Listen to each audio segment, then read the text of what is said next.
రా మచ్చ మచ్చ సాంగ్ మీ అందరి ముందు ఇక్కడ ఫస్ట్ టైం ఇక్కడ పబ్లిసిటీతో స్టార్ట్ అయింది. డెఫినెట్గా ఈ సినిమా ఎక్కడికో వెళ్తుంది, ఎంతో విజయం సాధిస్తుందని మేము అందరం నమ్ముతున్నాం. మీ అందరి ఆదరాభిమానాలు ఈ సినిమాకు ఉండాలని నేను మనస్ఫూర్తిగా కోరుకుంటున్నాను. Thank you.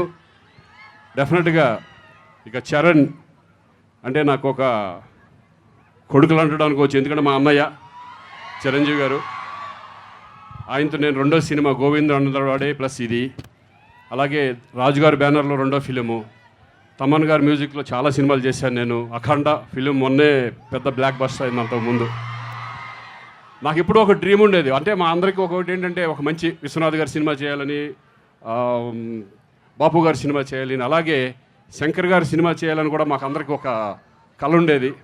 ఈ సినిమాతో ఒక మంచి క్యారెక్టర్ నాకు ఇచ్చి, అంటే మీరు ఎవరు ఎక్స్పెక్ట్ చేయరు ఈ సినిమాలో శ్రీకాంత్ ఇటువంటి క్యారెక్టర్ చేస్తాడని. నేను కూడా ఒక ఛాలెంజ్గా తీసుకుని ఈ క్యారెక్టర్ నాకు రావడం నాకు చాలా సంతోషంగా ఉంది. థ్యాంక్ యూ అండి, అందరికీ థ్యాంక్ యూ వెరీ మచ్. అలాగే నా కోలీగ్స్ వీళ్ళంతా ఎక్స్ట్రాడినరీ ఆర్టిస్ట్, డైరెక్టరే కాదు ఎక్స్ట్రాడినరీ ఆర్టిస్ట్. ఈరోజు మనందరం చూస్తున్నాం. ఈరోజు మన తెలుగు ఇండస్ట్రీలో ఒక తిరుగులేని నటుడిగా ఈరోజు సూర్య గారు ఇక్కడికి రావడం, ఈ సినిమాలో కూడా మరీ ఒక విజృంభణ ఈ సినిమాలో, దీంట్లో కూడా నేను పాల్పంచుకున్నాను. చాలా thanks శంకర్జీ, thank you very much. నాకు మంచి క్యారెక్టర్ ఇచ్చారు.